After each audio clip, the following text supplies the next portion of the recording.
ತಮ್ಮಂದರಿಬ್ಬರನ್ನ ದುಷ್ಟ ಕೂಟದ ಸುಳಿಯಲ್ಲಿ ಸಿಲುಕಿಸಿ ತಮ್ಮನ ಕೊಲೆಯ ಅಪರಾಧವನ್ನು ನನ್ನ ಮೇಲೆ ಹೊರಿಸಿ ಓ ಜೈಲಿಗಟ್ಟಿದ ಪಾಪಿ ಧರ್ಮೇಂದ್ರ. ಆದರೆ ನ್ಯಾಯಾಲಯ ನನ್ನ ಒಳ್ಳೆಯತನಕ್ಕೆ ಶಿಕ್ಷೆಯನ್ನು ಕಡಿಮೆ ಮಾಡಿ ನನ್ನನ್ನು ಬಿಡುಗಡೆ ಮಾಡಿಗೊಳಿಸಿ ಹಾಲಿನಂತೆ ಸಾಗಬೇಕಾಗಿದ್ದ ನನ್ನ ಬಾಳಿನಲ್ಲಿ ಬರೀ ಕತ್ತಲೆ ತುಂಬಿ ಹೋಯಿತು.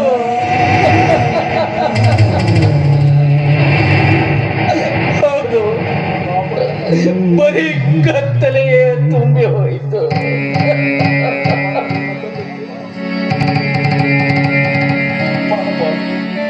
ನನ್ನ ತಂದೆಯವರೀಗ ಏನು ಮಾಡ್ತಾ ಇದ್ದಾರೋ, ಎಲ್ಲಿದ್ದಾರೋ, ಯಾವ ಪರಿಸ್ಥಿತಿಯಲ್ಲಿ ಇದ್ದಾರೋ ಒಂದು ತಿಳಿತಾ ಇಲ್ಲ. ಹೌದು, ಆದಷ್ಟು ಬೇಗ ನನ್ನ ತಂದೆಯನ್ನ ಕಾಣಲೇಬೇಕು. ಹೌದು, ಅವರಿಗಾಗಿ ನಾನು ಕಾಡುತ್ತೇನೆ, ಅವರಿಂದಲಿಗೆ ಹೊರಡುತ್ತೇನೆ.